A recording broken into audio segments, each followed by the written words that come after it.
Hi, my name is Ken Tucker. Yeah, grew up in Nassau, Bahamas. Okay, so this is another southern Nebraska accent. This is from Bahamas. So I met Jesus at a time when I was a wannabe gang member. I was 14 years old. And then a friend of mine, Larry Ferguson, invited me to church because there were people. I would meet some folks there, he said, and I like to meet new people. And that night, as I was in the audience, God got a hold of my heart. It was something else.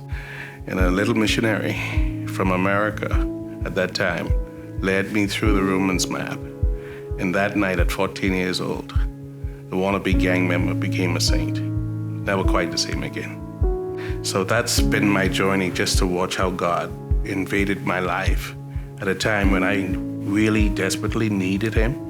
Because many of those guys I would run with, many of them ended up in prison. In fact, a couple of them died in prison.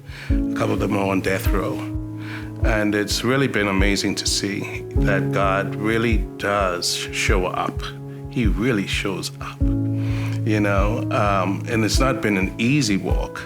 It's been a walk that's filled with mountains, mountaintops, and valleys, and all of that stuff in between, but God has been there.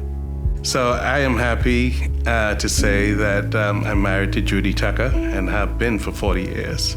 And God gave me exactly who I needed in order to continue to grow, to know him. We have 3 kids, 2 daughters and a son. Our oldest is Kendra. Kendra is married to Anthony, or Tony.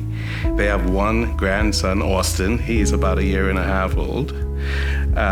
Kristen, our second born, has a daughter, Leah, and she's about 3 years old now. And then Kenny and Lizzie, they have 2 kids. They have Madeline, who's 10 years old, and Remy, who's 5 years old at this time. So it's really a joy to have a family that's certainly grown. So I presently own a small consulting firm called KTA Solutions.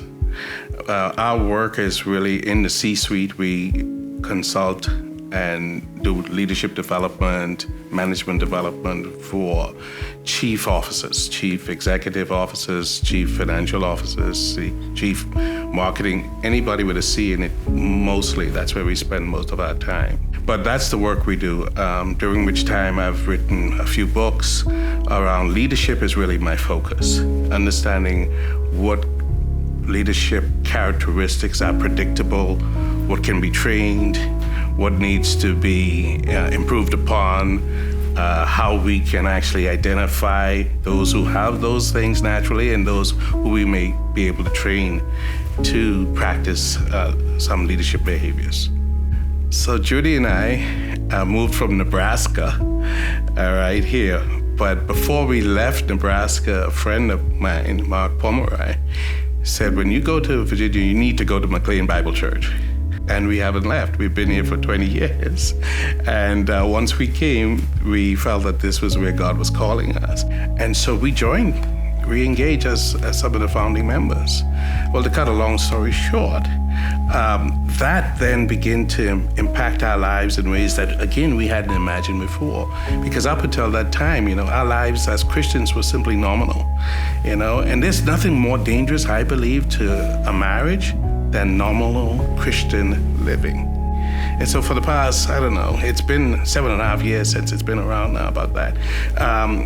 And for the past 6 of those years, Judy and I have been involved with that ministry, certainly growing our own marriage, but seeing God do marvelous things in the lives of people that come to re-engage. And then we travel, you know, around the world at times, you know, because we love to go and meet new cultures.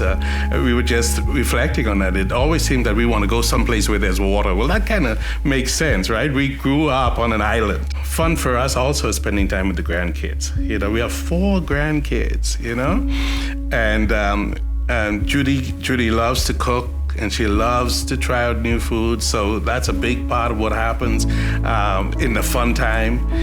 It's a joy to serve Jesus. It's a joy.